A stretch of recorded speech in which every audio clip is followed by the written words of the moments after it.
Salut, bienvenue dans Jeu de puissance.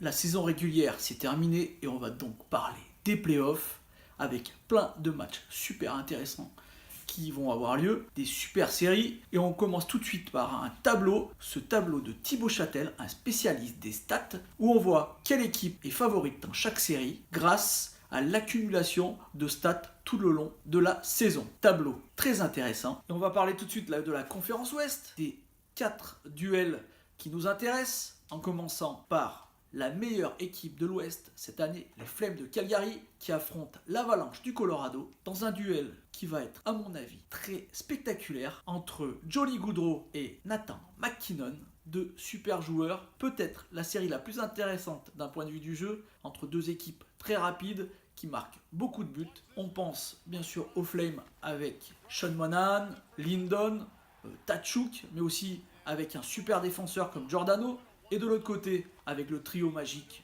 MacKinnon, Rantanen, Landeskog. Est-ce qu'on les verra ensemble? C'est la question. Mais aussi avec un très bon défenseur, Tyson Barrie, qui a été très bon lors des 2 dernières semaines de l'Avalanche, ce qui leur a permis de se qualifier en play-off. Une série très serrée, peut-être même en 7 matchs, mais au final, je vois quand même les Flames s'imposer. Ils ont montré plus de constance tout au long de la saison, et je les vois bien aller un peu plus loin que l'Avalanche. Peut-être un peu plus de profondeur du côté des Flames. Le duel de la division Pacifique, ce sera Vegas qui va affronter les Sharks. On va encore voir des super spectacles du côté de Vegas. Les Sharks qui ont eu une saison un peu en dents de scie, je trouve. Une fin de saison très compliquée. Alors que Vegas, qui ont commencé tout doucement, ont pris peu à peu de l'ampleur. Ils ont fait en plus de très bonnes transactions. Récupérer Mark Stone des Sénateurs d'Ottawa. Ça a été vraiment un gros coup. Maintenant, ils ont un trio expérimenté très intéressant. Je parle bien sûr de celui de Mark Stone avec Max Pacioretty et Stastny. Ça doit faire peur à pas mal d'équipes.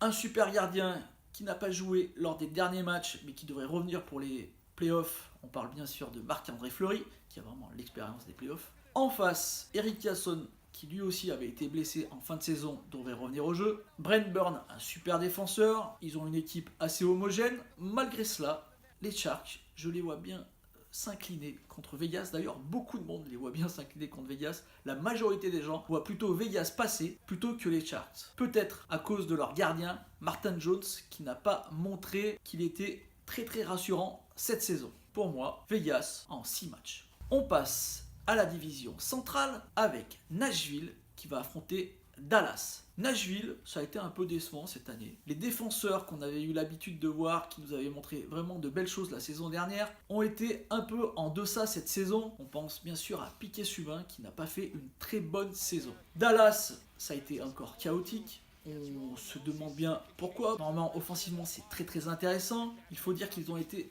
tenus cette saison par leur gardien, Ben Bishop, qui a fait vraiment une très bonne saison, accompagné de Kudobin, lui aussi, très bonne saison. Mais bon, en face, il y a aussi un très bon gardien, Pekkarinen. Donc là aussi, à mon avis, ça va être serré, mais je vois bien Nashville l'emporter par l'expérience et par l'envie. Donc Nashville en 6. Et on finit cette vidéo par le duel entre les Jets et les Blues. Winnipeg, qui m'a pas mal déçu. Je trouve que cette saison, ça n'a pas été la même chose que la saison dernière. Connor Hellebuyck, leur gardien, a été un peu en dedans. Patrick Laine a été catastrophique. Ils ont eu quelques blessés, surtout en défense, avec Big Buff ou Josh Morrissey. Ça a été un peu décevant. Ils jouent contre des Blues qui ont été là aussi une surprise, vu qu'au début janvier, ils étaient derniers de la ligue. Ils ont réussi à faire une remontée spectaculaire en gagnant énormément de matchs. On pense aussi à l'arrivée du jeune gardien Binnington, qui a fait très bien dans ses cages. Malheureusement pour eux, Binnington n'a jamais fait de play-off.